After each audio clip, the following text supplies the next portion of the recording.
Hello and welcome to another episode of Who Knew in the Moment, the podcast. I'm your host, Phil Friedrich, and today I am honored to have Scott Clary with me. Scott is the founder of the Social Club and an entrepreneur at heart, and he's also the host of the Success Story podcast. And one of the things that I think you're going to be able to hear in Scott's story today is it's okay to be working on multiple things at the same time because you never know where those opportunities are going to lead you to. So, Scott, thanks so much for being on. I appreciate you having me. Let's go into working on all the things at the same time, which is good sometimes. Sometimes it can also be distracting. So I think that we should also talk about like seasons of your life and Yes. how to segment your life based on your priorities and your milestones and your goals and objectives, because that's also very important too. So there is a caveat to Yes, working on sir. multiple things at a time. Anyways, we'll go there. Yes. So to start your story, growing up in Canada, parents are well, dad and grandpa are in more Mm. traditional type jobs. And so that's kind of the example that you see. So talk a little bit about one, growing up in that environment, but two, how Mm. that kind of starts forming, ideas or thoughts about maybe what you should be going into versus potentially pursuing what you want to go into. Yeah, so I had a very comfortable upbringing. Both of my parents, you mentioned my grandpa too. So on my dad's side, it was all law enforcement to various degrees. So I mean, my grandpa was RCMP, which is federal law enforcement. Dad and uncle were federal law enforcement. My dad moved into CSIS, which is like counterterrorism, national security on the Canadian side, obviously. So equivalent would probably be like a mixture of CIA, FBI, depending on which branch of CSIS you work for. Right. So very traditional, very risk adverse. Funny enough, counterterrorism is not a risk adverse job, but in terms of career path. Career So path. you Yep. get a job, you stay in that job for, my God, I think, well, my dad started his career in policing. I don't know what age he switched over to the federal government and moved away from policing into like counterterrorism, but it was very young. I think just a couple years before he had me. So from from then until like late 60s, he just retired. So do the math, like like 20, 30, 40, 50. Like it's a very long career, right? Yeah. And you build up a pension. And I think he bought his first house cash in Toronto, which anybody from Toronto knows that's like an absurd thing to be able to do, to buy a detached home, because Toronto, I mean, New York, Miami, Yeah. LA in terms of like unaffordable housing markets right now. Toronto for Canadians is very much the same. Yeah. So different time, obviously. Very risk adverse. Mom is she is by definition like a scientist. Like she works in labs, she does research projects. She worked for universities, took time off when I was born, when my brother was born, went back to work after, also retired, but she worked in labs in university. So also very like, I mean, between education, institution, and government, you can't get more risk adverse. So then, so that was sort of the career path that I was set up for, or some iteration of that. I think that for me, I was interested in policing to a degree, but I really wanted to go into law because I Yeah. was like very ambitious. And I'm like, listen, cost of living is not cheap. I saw what I was setting myself up for in terms of what I wanted my life to look like. And I wanted maybe a little bit more than like a salary that you'd be getting as like an entry level police officer. I mean, years later, you can make some money, but also law sort of fast tracks that. Uh, Yeah. so yeah, I was set up for that kind of career. Um, and I don't there's like, I guess we're in the theme of the podcast. What had sort of pushed me away from that career was a job that I took in tech when I was like very early 20s. It was in telco, like telecom. It was a large telecom company called Bell. It's like an AT&T or Verizon of Yeah. Canada. So it wasn't like it was a super high risk job. I mean, you're still working for, I think at the time, a Fortune 1000 company, but it was like the stepping stones and Mm. exposure to people that were different from government, and Yeah. exposure to people that worked in private, worked in tech, moved jobs quickly, moved jobs often. You worked in an environment that was, obviously it was a technology and software and hardware environment, but you still dealt with a whole bunch of startups. You still dealt with a whole bunch of vendors, of partners that were in like the startup space. So yeah, it was something that sort of pushed me in that direction. And then I just like tripled down on on software, on tech, on entrepreneurship. And there's like a lot to what led me down that road.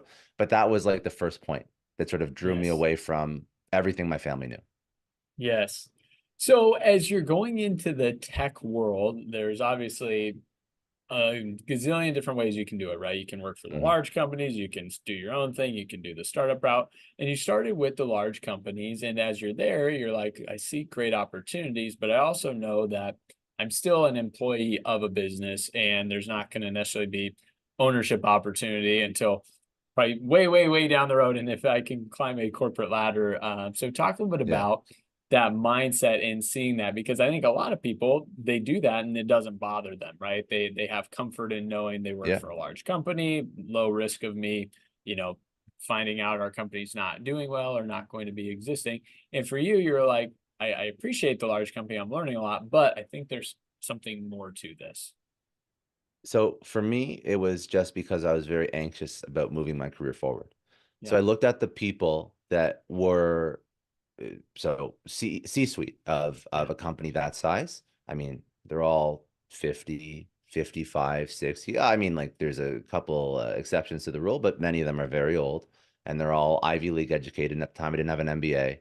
So I'm like, okay, if I want to, for example, and when you do make C-suite in a Fortune 500, by the way, it's not always you just work your way up. A lot of people are brought over from other companies. Anyways, the point is, I sort of saw the potential career path, and I was like, listen, I'd love to make 1, 2, 5, 7, 10 million a year. I'm pretty sure that's like a Fortune 1000 CEO salary. But I'm like, what are the chances of making that money realistically, based on the fact that there are probably, I don't even know, maybe 10,000 people that work in this organization. So I have to maybe wait till I'm 50 years old to maybe make that kind of money. Right. And I just felt like the odds weren't great. So I'm like, what can I do strategically to move and fast track my career? So that was when I started to go and look at startups. And I didn't even know about the idea of ownership. For me, when I was looking at those roles, I was looking at salary. I wasn't thinking about stock options and total compensation.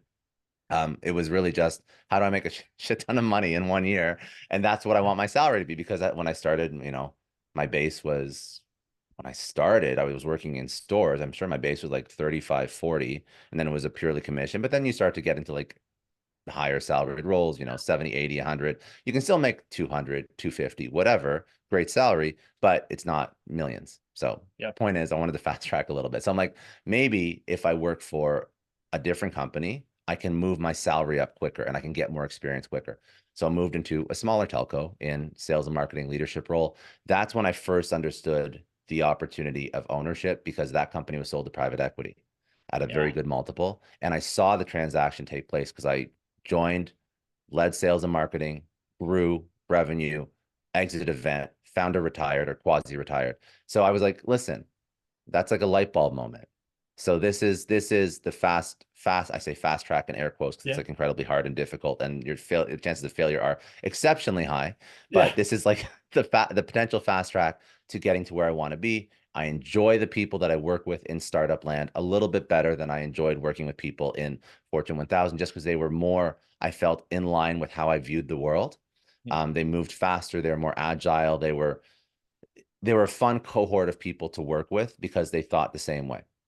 And I think that that was sort of my exposure to startup. And then I was like, listen, I want to keep working in startup. I want to work and take equity positions. I want to start my own thing, whatever iteration of startup and entrepreneurship is that I take on. Um, I'm going to try it out.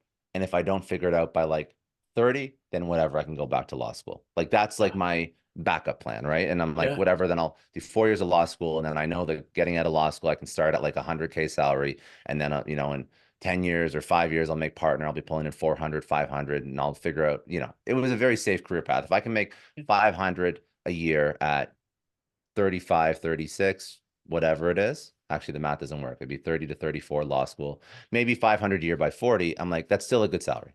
I can Yeah. still, raise a family on that. I can still get a nice house, live decently okay in Toronto. You're not like killing it, but like you're Yeah. living pretty good in Toronto. So that Yeah. was sort of my mindset. And that's what pushed me down the path that I'm on. So there's a couple of things you said in there that, I think can be stumbling blocks or maybe potential breaks for people to make the jump you did. And I Yeah. would imagine that if you went to your parents or people that you know, maybe trusted that had potentially a more, I'll just say, traditional mindset, they say, Scott, what are you thinking? Why would you leave the big company that's, you know, got probably great benefits, you know, it's a good place to be, all those But things. benefits, by the way, benefits are starting to be removed too. So you don't have Yep. the pension that people who were hired 15 years ago at that same company had. Hmm. So you have to Yep. realize it. Then you're thinking about retirement too, which is a good point. I didn't mean to interrupt. Just like I really want Hmm. to, double down on this. You think you're safe in traditional Fortune 500, Fortune 1000. Maybe they're doing like pension matching or contribution matching. But Yep. if you don't save up enough money when you retire and you got to figure out what your number is, and then you map out how much money you want to live on till the day that you die, and people are living longer and longer and longer, like you are going to be stuck in a really shitty situation when you retire, if you can retire. Yep. So my dad and my mom, they get a percentage of their best years until they die. Yeah. So it's not about how much they contributed. They had to contribute a little bit, but it's not a defined contribution pension, which is Yep. what everybody has if you even have a pension right now. It's not it's that, which is Right. still better than RRSP matching in Yeah. Canada at least. Yeah. But defined benefit pension was government pension. So say you make round number $100,000 a year. I mean, if you work your whole career, you'll probably make more than that in government. Not much more, but a little bit more. But say you make $100,000 a year, you pick your 3 or 5 best years of your salary, you make 70% of that till the day you die. So my dad, if he made 100,000, he'll make $70,000 per year till the day he dies. Doesn't matter how long he lives. Didn't have to worry about where it's invested or his returns. That Right. doesn't exist anymore, right? For Yep. 99.999% of people, and that used to exist. Yep. So you got to a little bit of self-preservation kicks in, and future planning and foresight, which is why I'm like, you know what? Yeah, entrepreneurship is risky, but I also don't want to be 70 and be like, shit, I can't retire Yep. because I only have whatever, maybe do the math. I have 4 million saved. Okay, 4 million, cool. You know what? That doesn't last that long when it's your rent and then it's your dinners, and if you want to travel a little bit, whatever. So no one's helping you. You got to look out That's for right. yourself. And COVID taught people a lot of that when they got laid off from these safe jobs. So Absolutely. I love it. And it's so true. I just think, ranting now. hey, it's good. I think a lot of people will misconstrue, you know, what safe is, right? A Yeah, consistent paycheck doesn't mean a safe job. It just means you work for someone that gives you a consistent paycheck. An yeah, inconsistent paycheck, whether it's commissions or you run your own business or yeah, sales, doesn't necessarily mean it's a risky career. It just means you have an inconsistent paycheck potentially because you might make way more one month and less the next month just based on the way that financials work for you, right? exactly. So Exactly. as you're making that transition, I think a lot of people will go to people they trust and they'll ask their opinion on things. And one of my favorite stories on that is David Meltzer. He was looking to change his law trajectory and wanted to go work at this internet company back in the mid 90s. And his mom said, David, don't go into internet. Like, that's such a bad idea. And he really respected his mom. But at the same token, he's like, I'm gonna make the decision anyway. But I did ask her opinion. I think sometimes we ask people's opinions, even though they may not be an expert, you know, in that industry, but it's because we trust them as people. But then we might overvalue their opinion because we trust them, not because they have knowledge in where we're wanting to go. So was there anyone that you went to, or did you talk to your parents about career transition, or were you just like, you know what, this is what I want to do. I'm going to make the choice and let everyone else kind of hold their opinions to themselves. So it's a great point because I think we put a lot of value on people that we trust. And I think sometimes, again, we feel that if we don't value their opinion, we're almost disrespecting them. Yeah. And I never felt that. I always felt that the opinions that I need to sort of incorporate into my life.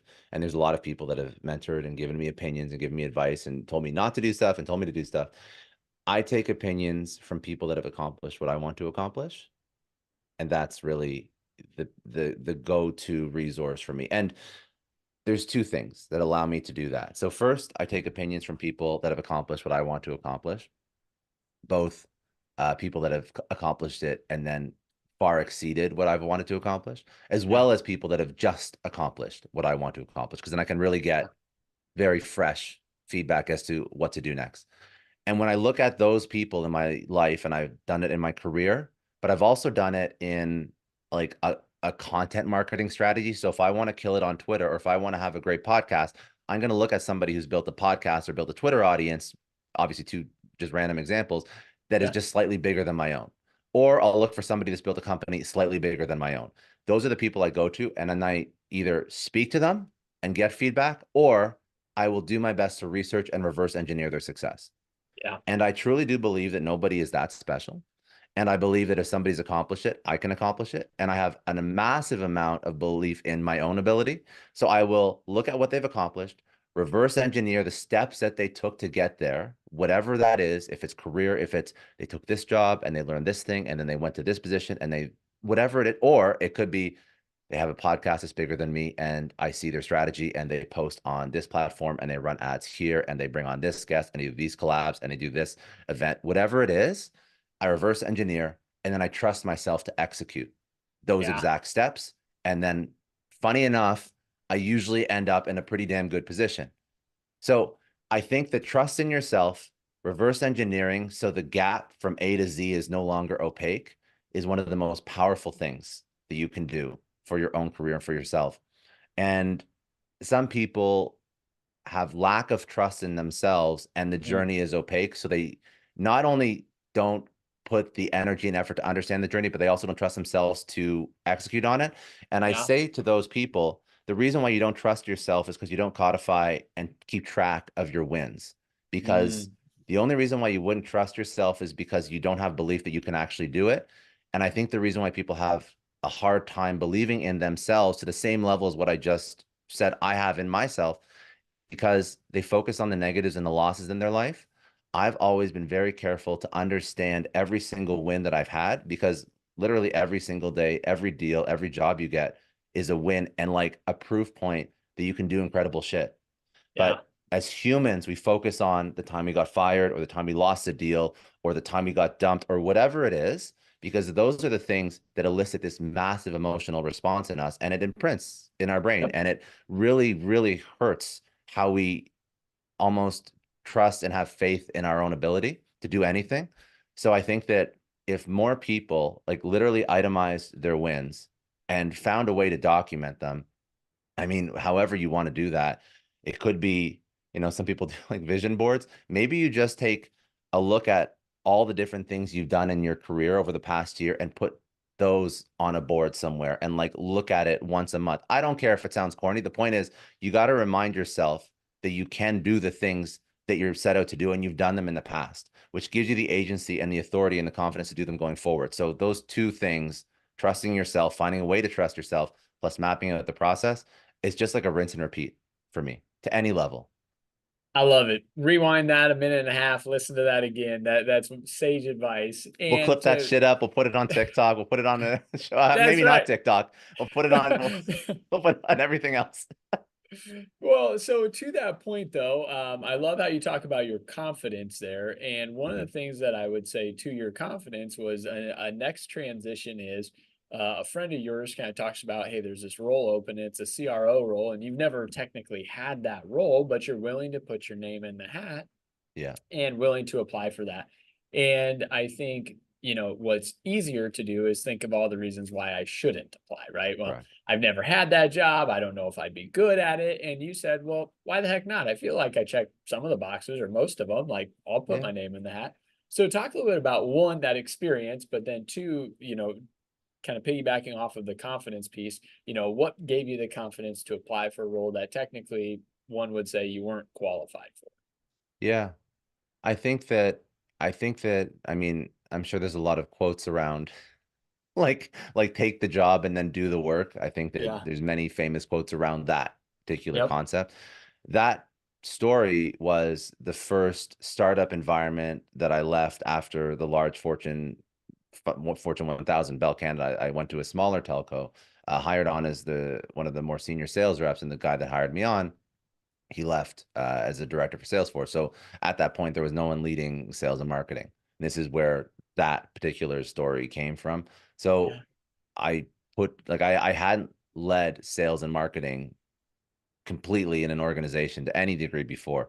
So I put together a presentation as to all the different things that I'd be doing with the sales organization. How I wanted to grow it, some of the changes I wanted to make to how we build customers, service contracts, new markets to go into, grow existing accounts.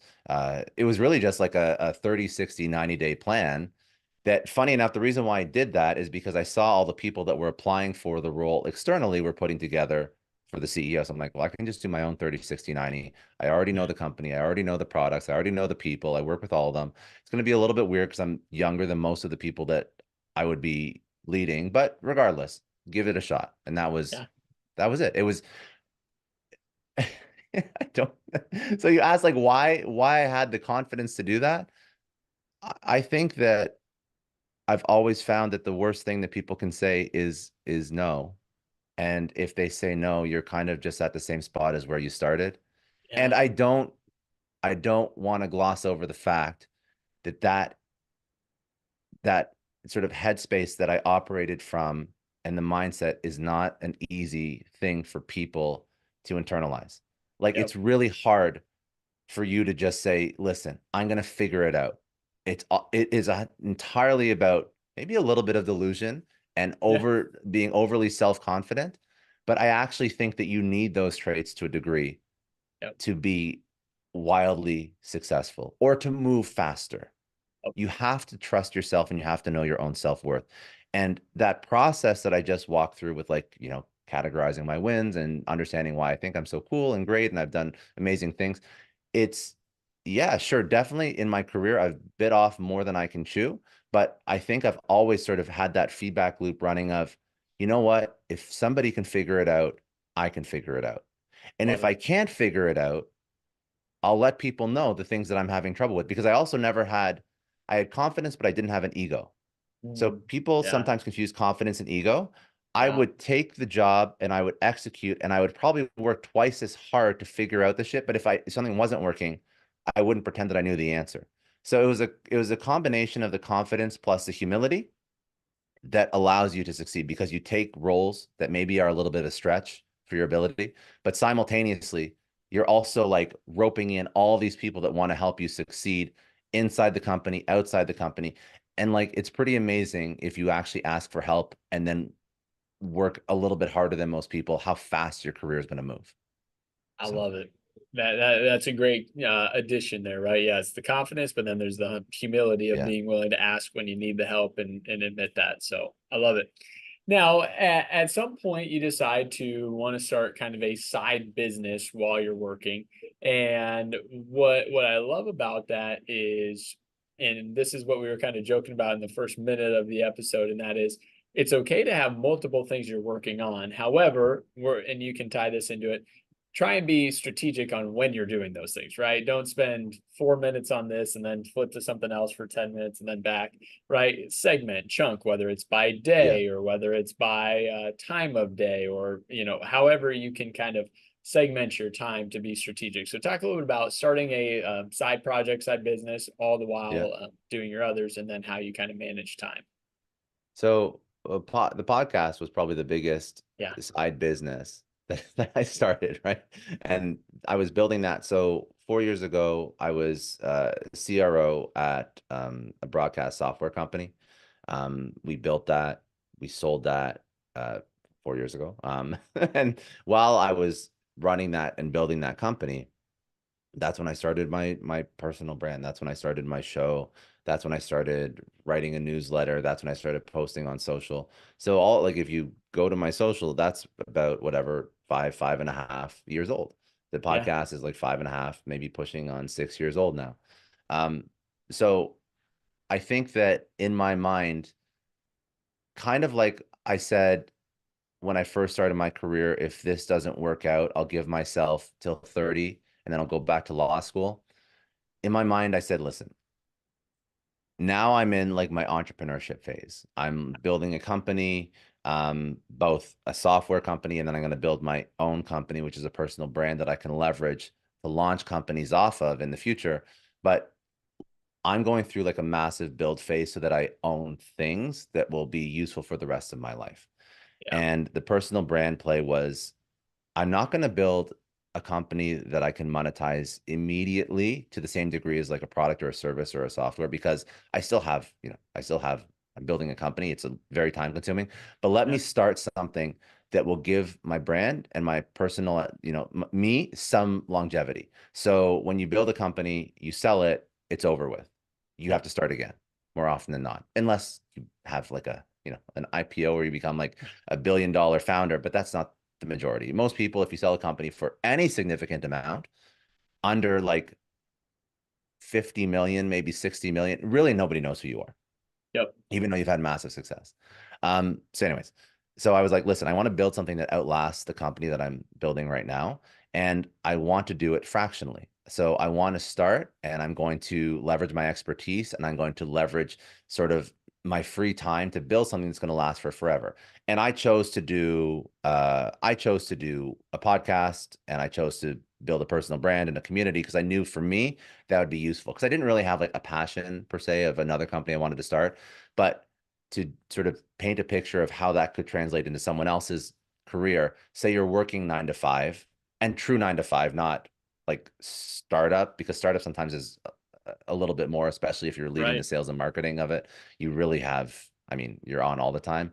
So if you are truly working a 9 to 5, my podcast could be whatever product or service you want to take to market, and you're doing it from 7 to 10 Yep. or on Sunday afternoon or whatever. And the point is, you're doing this because you will eventually want to move away from the thing that you're doing, or the thing that you're doing full time has like a lifespan on it. And Yep. then you know where you want your future to go. So it does take a little bit of planning and sort of foresight to say, this is what I want to do for the rest of my life. I want to build my own software company. I want to do full-time consulting. I want to open a restaurant. Whatever it is, you start Yep. taking the steps to get there. Because Yeah. eventually, if you spend enough time doing it in your spare time, that will become your full-time thing, especially if you iterate through all your learnings and your failures and you start to build these feedback loops that show you which direction you're moving in. Is it right? Is it wrong? Are you making progress? Are you landing some customers, just at a very basic level without committing 100% of your day to it? Then you can start to move in that direction as a full-time thing. But I think that, yeah, you have to block time for your future.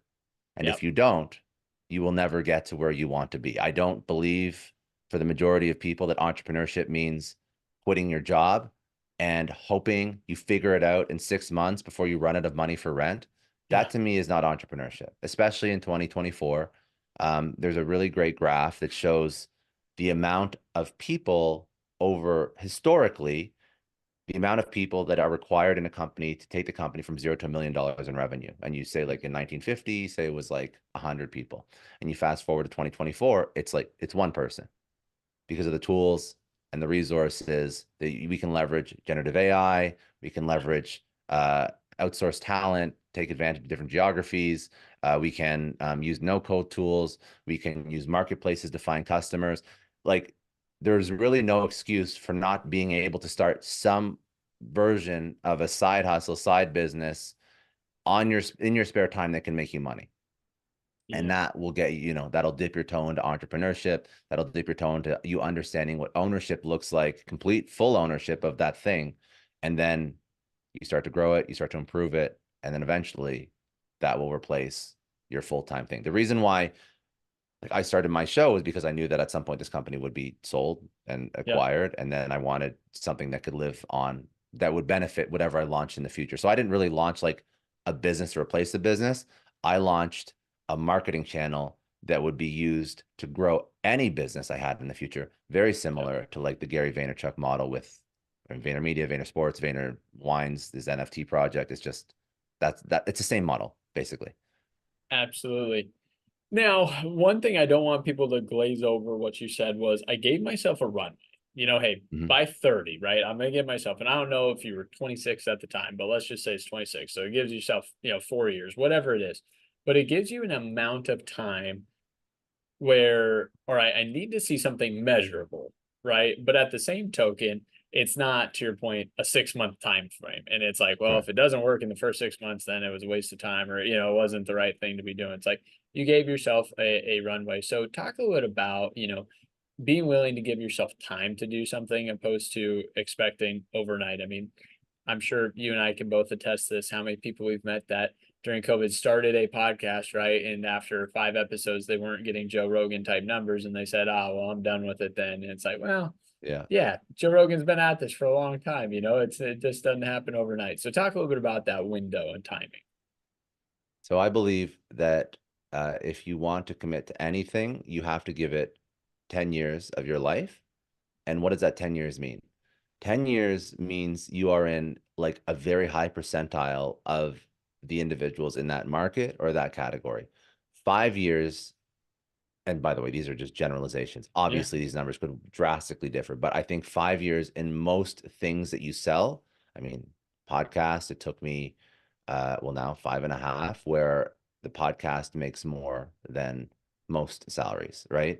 So I think that if you give it 5 years selling a product or service, by the 5 year mark, you should be able to replace most salaries, like significantly. Yeah. Meaning you should be able to make like $500,000, pushing on $1 million a year if you are smart about what you do. 5 years is a long ass time to Yeah. learn Right. and to grow.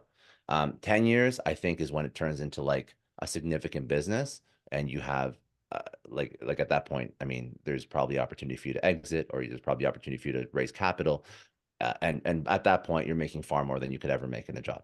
So I think that most people don't understand that seems like a long time, but it's not really a long time, in my Yeah. opinion, in terms of the grand scheme of your life and the potential opportunity that 10 years committed to a thing can actually give you, because 10 years will put you in, the 1%, the Yeah. 0.1% in almost anything you do. Yeah. And if you're smart about it, if you learn from, it's not like you're just doing it and you're never improving and you're never learning and you're never, iterating through problems. But if you're smart about it and you are a self-taught individual and you're constantly learning and growing and reverse engineering people that have done it before, you will become some version of successful in 10 years. And that's sort of the thesis that I've applied to almost everything. And it's difficult at the beginning because you're like, shit, okay, I'm going to start this thing. I gotta give it that period of time. You also have to set KPIs to make sure you're Yep. moving in the right direction. So Yep. you look for like leading indicators of success, not like lagging indicators of success in anything that you do. So if you're building a company on the side, are more people reaching out to you organically? Are you getting word of mouth referrals? Um, there's like a million different KPIs you can measure that would lead to revenue, which is kind of usually a lagging indicator. But the point is, are your KPIs, is your customer acquisition costs reducing? Whatever it is your lifetime value increasing if you have like a software product? Are your customers churning less if you have some sort of subscription product? Whatever it is, you're moving in the right direction constantly. You're measuring those KPIs. And if you measure those KPIs and you're constantly moving in the right direction, like you start to be able to forecast out exactly where you're going to end up.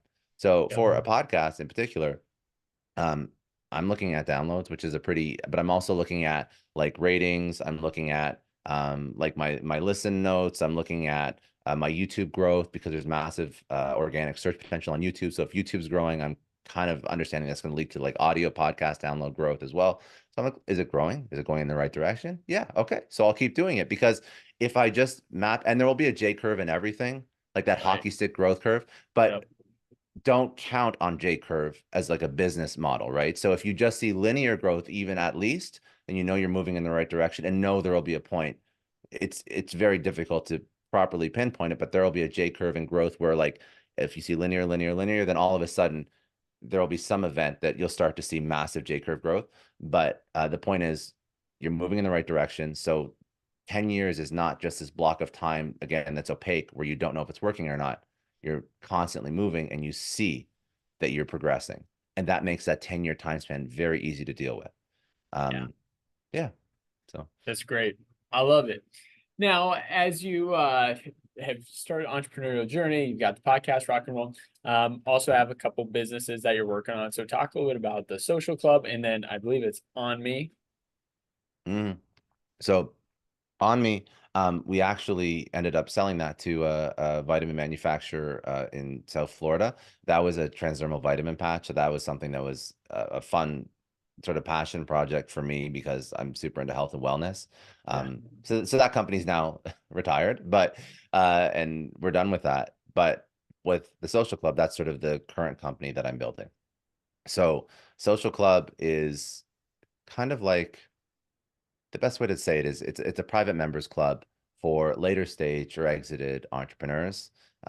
There's a couple groups like this, like YPO, Yeah. EO, Tiger 21. What Social Club is trying to do is serve people a variety of different things outside of just being with peers that are playing at the same level as them. Um, I'm trying to bring in programming and speakers that help people at the stage that they're at in their career. So think somebody who's built a big business. What do they care about? Well, they care about business, operational, talking to people that have built other cool shit. They care about wealth, so they care about deal flow, tax mitigation, legacy planning. They care about health, longevity, which Yeah. everybody should care about. But the second Yeah. you make a little bit of money, you do definitely care about this. I mean, now you talk about red light sauna and cold plunge and peptides, this and whatever. And then lastly, influence. So after you build something important, are you trying to get on a TEDx stage? Are you trying to write a book? Are you trying to get on more podcasts? Are you trying to, how do you increase your thought leadership? For some Yeah. people, it comes naturally. We're in this game, like we're both in this game. For some people that have built massive businesses, it's not so natural. So these are the four areas of an individual who is a high performing individual. These are the four areas of their life that I'm trying to optimize and help out with by bringing in workshops, mentors, speakers, whatever. It's very much, the format of it is very similar to a YPO, where we have monthly events, quarterly masterminds, but these are sort of the four buckets that a lot of the discussions revolve around. That's amazing. Now, it makes me think of Ed Milet says, we are best equipped to serve the people that we once were, right? Yes. And so I think for you, it's a natural meshing, right? Hey, Well, it's I now at this point, I'm only building stuff that I enjoy that actually yeah, serves me. yeah, So when I started the podcast, I started it because I wanted, first of all, like selfishly, doing this is like yeah, the best networking educational tool in the world. You get an hour with the coolest people in the world. It's like phenomenal. But yeah, outside of that, I also wanted to build something that would serve me at an earlier stage of my career. With the social club, I wanted to build something that would serve me at where I'm at in my career. yeah, Because when I look at the audience that I've built, or I look at the community and the network that I've built in my life, and I've been able to hack it because of shit like the podcast. yeah, Um, Many people don't have that. Many right. people, because I work with them and I speak with them, and some of them are my friends. Like they sell a company, and you get bombarded with people selling you shit. You're a little bit aimless because you just work so hard at this one thing, and then all of a sudden it's like, what am I doing now? Yeah. And so I'm trying to build like a soft spot for these people to land, so they do have community and peers that can continue to sort of help each other grow for the next version of their life after Love it. they've achieved that initial success. um yeah. That's so good. Now, something that I think can be this interesting dynamic is I feel like in my life, when I was young, I tell people saying yes to as many things as I could was probably the best thing I ever did because it just opened doors that I may not have ever otherwise had the chance. But there does become this like shift at some point where it's like you need to be strategic on what you say the yes to. You can't just say yes to Mhm. almost everything that's coming your way anymore. And so for you, you've had a lot of amazing opportunities, but how do you kind of balance that saying yes to things while saying no to maybe, things that at this phase in the game are not the best things to be using your time or energy on? i'm super I'm super clear on the KPIs that I want to achieve. So when I Yeah. just said that you have to know your KPIs for whatever it is that you're trying to accomplish in your business, in your side hustle, in your life, I'm very clear on what those are.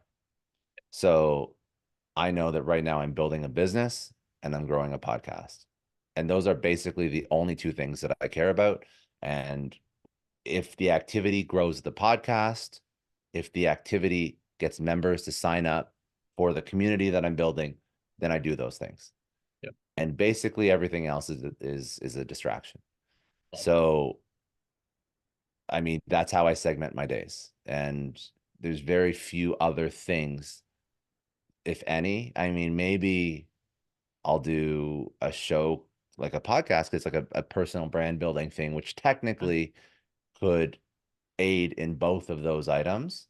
Yeah. But outside of that, I mean, it's like personal time with friends, family, or a task that immediately moves the needle forward on that.